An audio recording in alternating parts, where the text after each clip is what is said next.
তৌফিক দান করেন। আমরা যেন আমাদের আমল সর্ব অবস্থায় এ টু জেড আল্লাহর ওয়াজহুল্লাহ, আল্লাহর দিদার, আল্লাহর দিদারের আশায় আমরা যেন সব আমল করি। এমনকি দুনিয়াবি আমলগুলাও আমরা দুনিয়ার যেগুলো বিষয়গুলো, বৈষয়িক যেগুলো বিষয়, এগুলো তো আমরা আল্লাহর সন্তুষ্টি বা আল্লাহর দিদার বা আল্লাহর সাক্ষাৎ নিয়ত করতেই পারি। এই যে পানাহার এটাও আমি এই নিয়তে করি যে পানাহার করলে আমি সুস্থ থেকে একেবারে স্বতঃস্ফূর্তভাবে ইবাদত বান্দেগি করতে পারবো, তেলাওয়াত করতে পারবো। আমি যদি না খাই তাহলে তো দুর্বল হয়ে যাব, তাহলে তো আর রাত্রে উঠতে পারবো না, অসুস্থ হয়ে যাব। নিয়ত করলে অসুবিধা আছে? নিয়ত করলেই আপনার এই খাওয়াতেও আপনি সব পাবেন, পান করাতেও সব পাবেন। রাসূল সাল্লাল্লাহু আলাইহি সাল্লাম বলেছেন যে রাসূল সাল্লামের নিয়েই ছিল, সুন্নতই ছিল জুমাতে তিনি সুন্দর পোশাক পরতেন, তো একটা পোশাকই তিনি আলাদা রাখতেন। তো ওই নিয়তে আমি পড়ি যে রাসূল এটা সুন্নত। তারপরে আল্লাহ বলেছেন খুদু জিনাতাকুম ইনদা কুল্লি মসজিদ, ইবাদতে তোমরা তোমাদের সৌন্দর্য শোভা গ্রহণ করো। তো আল্লাহর হুকুম রাসূলের হুকুম পালন করার জন্য আমি পোশাক পরছি, নতুন পোশাক পরছি, সুন্দর চাকচিক্য। এগুলা আল্লাহ রাব্বুল আলামিন আমাদের নিয়ামতের শুকরিয়া আদায় করতে বলেছেন। নিয়ামতের শুকরিয়া আদায়ের জন্য আমি আল্লাহর নিয়ামত ভোগ করছি, এবং আমি কাপড় চোপড়, সুন্দর কাপড়, সুন্দর পোশাক ব্যবহার করছি, আতর সুগন্ধি ব্যবহার করছি। রাসূলুল্লাহ সাল্লাল্লাহু আলাইহি ওয়াসাল্লাম আতর সুগন্ধি ব্যবহার করতেন। তাহলে এগুলা এই মনে করে যদি এগুলা সাধারণ অন্যরা কাফের মুশরিকরা করে না, কাফের মুশরিকরা করে, কিন্তু ও কোনো সব পাবে না। কিন্তু আমি মুসলিম হয়ে যদি এরকম নিয়তে যদি করি, তাহলে মাশাআল্লাহ এর সব পাচ্ছি আমরা। তাহলে আমার বলার উদ্দেশ্য যে আমরা যেগুলা ইবাদত, সেগুলা তো নিখুঁতভাবে একমাত্র আল্লাহর দিদারের নিয়তেই করব।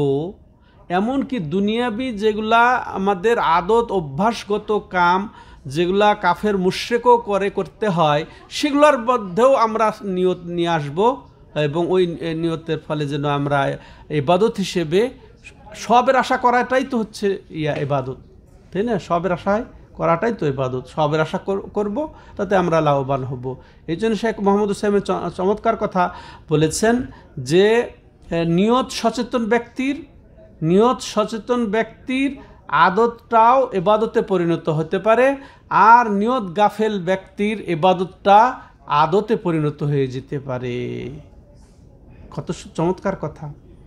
নিয়ত উপস্থিত করে যে আল্লাহর সন্তুষ্টি, আল্লাহর দিদার বা সবের আশায় যদি এই যে আদতে অভ্যাসের কাজগুলোও করে, সে সব পাবে, ইবাদত হবে তার।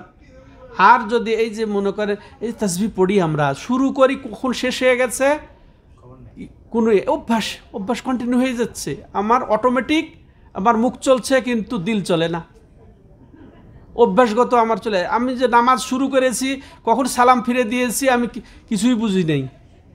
এটা অভ্যাস, এই অভ্যাস ত্যাগ করতে হবে। আমি নিজেকেও আমি বলি এবং আপনাদেরকেও বলি, এই অভ্যাস কন্ট্রোল করতেই হবে। এখন সব বিচ্ছিন্ন হয়ে যাচ্ছে, আমরা সব থেকে একেবারে মাহরুম হয়ে যাচ্ছি, বুঝতেই পারছি না। এই সলাতের অবস্থায় এটাই যে শুরু করছি, শেষ হয়ে গেছে। এদিকে জামাতে যদি শুরু করি, তাহলে তো আরও ভয়াবহ অবস্থা। একা পড়লে তো ভুল হয়ে যাবে যদি আমি অন্যদিকে চলে যাই। কিন্তু যেহেতু ড্রাইভার আছে, ইমাম আছে, তখন আমি আর শুরু করেছি, ইমাম যা করছে, যা বলছে, ওইভাবে আমি অটোমেটিক চলছি ইমামের সাথে। কিন্তু আমার কোনো উপস্থিতি নেই, আমার অন্তরটা উপস্থিত নেই। এটা অবশ্যই এটা আত্মা, এটা আমার এই যে ইখলাসটা, আমাদের ইখলাসটা হচ্ছে ইবাদতসমূহের আত্মা, তাওহীদের আত্মা, রূহ।